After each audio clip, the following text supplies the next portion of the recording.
Muffins, it's Cherie. I'm here today to do another cook with me video for you guys. This is on some cookies that I made a couple weeks ago and I posted on my Instagram and you guys were like, hey, we want cookies too. And I don't blame you. So these are my peanut butter and jelly oat cookies. They're super delicious, sugar-free, gluten-free, vegan, and only 2 Smartpoints per cookie, so that makes them like a powerhouse of delightfulness. They are husband approved. My husband loves them, so I'm gonna jump right in and share with you guys how I make them. So for this recipe, you are going to need 2 large ripe bananas, cinnamon, it's optional, but I always put it in, PB2 or any powdered peanut butter of your choice, some rolled oats. I'm using the Bob's Red Mill gluten-free organic rolled oats, some salt, a sugar-free jam of your choice in flavor, I got strawberry, and flax meal.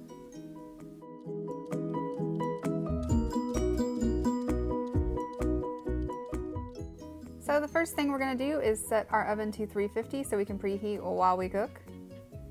And you're going to need a bowl, and we're going to take these bananas and we're going to peel them and just plop them right in there.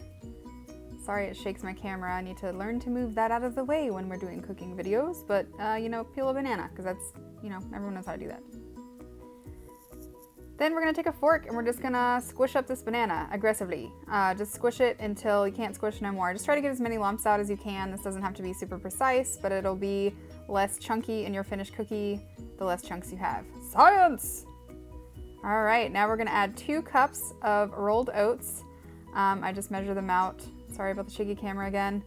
And I just put it right on top. This is our first dry ingredient, so I'm just gonna shake it on out, put it on in that cup. And again, this doesn't have to be super precise. As long as your liquid to dry is pretty close, it's not gonna be like detrimental if it's off by a couple tablespoons, so boop. Now we're gonna add in 3 tablespoons of flax meal. The recipe called for chia seeds, but I think these are more nutty in flavor and they're less Smartpoints, so I chose flax meal.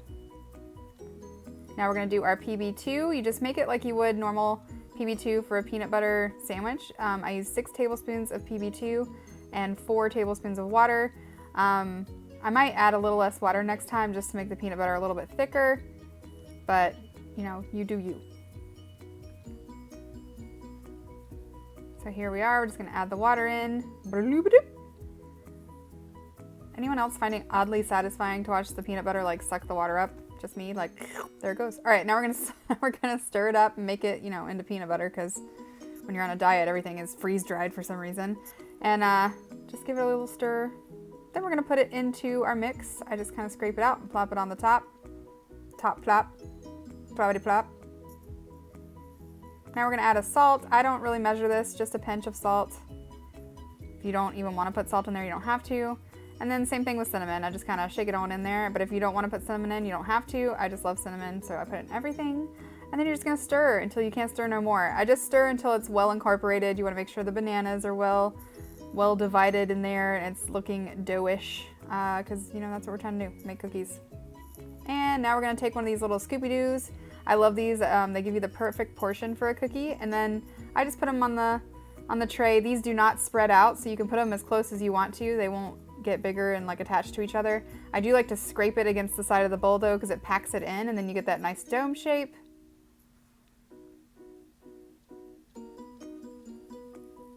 I've never had to use another cookie sheet because you can put these so close together, so.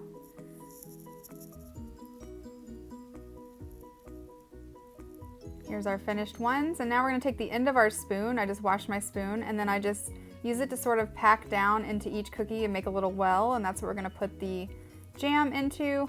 Again, this doesn't have to be precise, just a little dent. You can even use your finger. I just don't like to get stuff stuck under my fingernails, so I use the end of a spoon, but you guys can do it however you want. Just make a little hole in the top. Now we're gonna fill our little wells with delicious sugar-free jam. I use probably about a teaspoon. Again, I don't measure, I just kind of put a teaspoonish in there. This is 0 Smartpoints anyway, so it doesn't really matter what the exact measurement is, just, you know, fill it up. Here we go. They're all filled up. Ooh, the close-up. So professional. And then we're gonna put this right in the oven, one-handed, because we are masters of the kitchen. Then we realize how tiny our oven is, and we're gonna turn it to the side. Bloop! Success. And I pulled them out of the oven about 10 minutes later. Here they are. It's okay if it melts a little bit. It's still gonna taste delicious. So let's let these cool down before we take a bite. Hi guys, so our cookies are done. Sorry if you couldn't hear my dishwasher. I'm living that housewife life, and sometimes you gotta wash your dishes. But I thought I'd try these live on camera because they're delicious. I already know.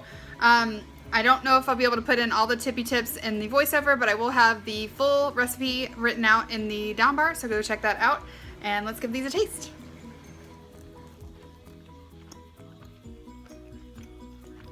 They're so good, guys.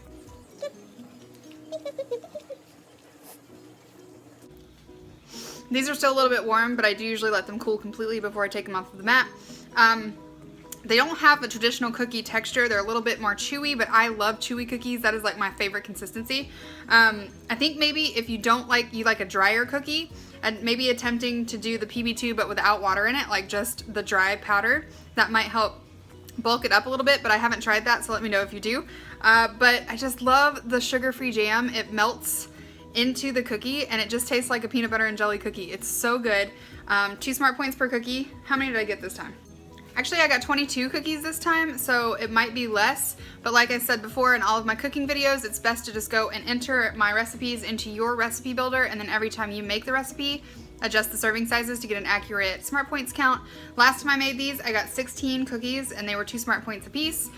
Sometimes, even when I get more, it doesn't really affect the Smartpoints value that much, so it might not on this. I haven't tried it yet. I'll put that right here. But I did get 22 cookies out of this batch. I don't know what makes it different. Do you guys know? I don't know. Cooking fairies, they mess with your ingredients every time you make a recipe. But thank you guys so much for watching. I hope you guys enjoyed this video. Give it a thumbs up if you guys like cooking videos, and tag me on Instagram if you guys give these a try. And I'll see you guys in my next video. Bye!